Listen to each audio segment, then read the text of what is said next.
په نفلي لمانځه کې تګ لږ عمل دا څرنګه ده؟ ام المؤمنین زه راغلم نبی علیه السلام په لمانځه ولاړو د ایدي په کوټه کې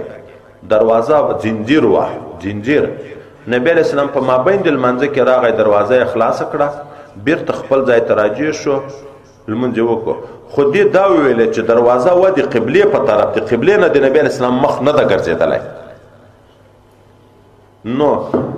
دوه شی دي یو دا چې عمل کثیر المنځ فاسدی عمل قلیل باندې المنځ نه فاسدیږي دا د کثیر تعریف څه شی ده څوک خپل چې دا مبتلا به ده دته چې خپل د عمل ډیر ولیدای شو بیا عمل کثیر ده المنځ فاسد ده کنه نه څوک ناظر چې څوک ورته ګوري یغه ته عمل د ډیر ولدای شو المنځ فاسد ده دغه په خارج کې په اختیو سره تعبیر دا لکه مثلا کده تک صورت وو چې درې قدمه متصل واخلي متوالی دا عملی کثیر چې درې قدمه متوالی واخلي دا عملی کثیر ده المنځ په فاسدیږي او که پالکش کې بیا لږ ودرېږي بیا دبل پالکش کې بیا لږ ودرېږي په داسې ترتیب باندې بیا عملی کثیر نه ورته لیکي دومره خبر ام المؤمنین وی چې نبی علیہ الصلوۃ والسلام ما ته ور اخلاص کو ور باندو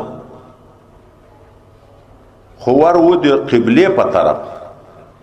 او سوال دا ور دي چې ور قبله طرف ته کله ور خو د مغرب په طرف وو مدینه منوره زاد اهل شرفن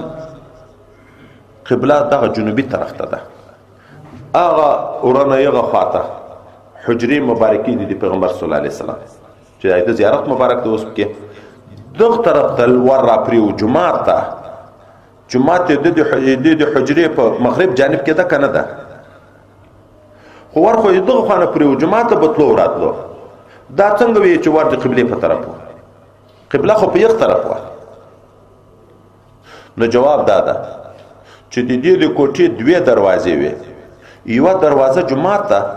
یو دروازه د بل ام المؤمنین حضرت حفصه رضی الله عنها کوټې ته د خپل کورو کې کوټې یو ور بل ورته ور پریوي نو حضرت عائشه د جمعه طرف نه ورغله دی هغه بل بي د ام المؤمنین حضرت حفصه رضی الله عنها د کوټې د طرف نه راغله خپل کوټې ته هغه ور زنجیر وو نبی علیہ الصلوۃ والسلام دغه په منځ کې ورمخته شو ور اخلاص کو بیرته خپل ځای ته راځي شو خو بیا خو مخ ګرځي د قبله نه خو بیا المسپاسد دي په موږ ویل التفات په تحویل د صدر ویل المسپاسد کنه نو وای بیرته په شاشه راغی مخ ونه ګرځاوه مخ ته مثلا دغه طرف ته قبله ده یو یا دوه قدمه ور واخسته ور زنجیر را خلاص کو بیرته دغه په شاشه راغی قهقرا مخ نه ده ګرځوله نو المزدق ځکه نشو پاسه اوس بل خبره ده د دروازې بندول د دروازې خلاصول ولې د عمل کثیر نه ده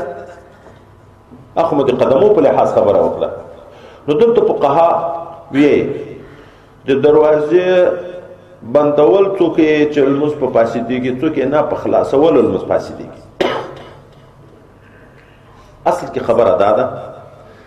چې کوم عمل کې چې دواړو لاسو ته ضرورت پیدا شو نو عمل کثیر ده المنځ په فاسدیږي اوس کله بندول په یو لاس وي دروازه زنجیر داسې ورکش کو وروای چې قلب ته داسې بند کا خو خلاصول بیا په دواړو لاسو ځکه چې قلب چې خلاصې په دایو لاس نه کیږي په دغه لاس په قلب ورته نیسي په دغه لاس په چابي تاوي نو دواړو لاسو ته ضرورت شو نو ځکه وی چې بندول باندې موږ نه فاسدیږي په خلاصولو فاسدیږي دا حالت چې د قلب صورت شي دوم لاس ته ضرورت شي او کنه چې دوم لاس ته ضرورت را نه نو بیا هغه لکه بندول چې عمل قلیل د خلاصول هم دغه عمل قلیل ده اوس که کله په نه صرف زنجیر وي لکه دا زنجیر د سراکش کې باندې کې خو هم په یو لاس عمل شو او چې بیرته د په یو لاس را خلاصې خو هم دی ولا عمل شو دلته خو عمل خلاصول کړی دی نبی علیہ السلام دروازه بند او خلاص کړه نو دروازه زنجیر بند زنجیر راکش کو یا بلور ته مثلا بلور چې د کش کو دوم لاس ضرورت پیدا نه شو چې دوم لاس ضرورت پیدا نه شو نو عمل کثیر در مزنه پاستیږي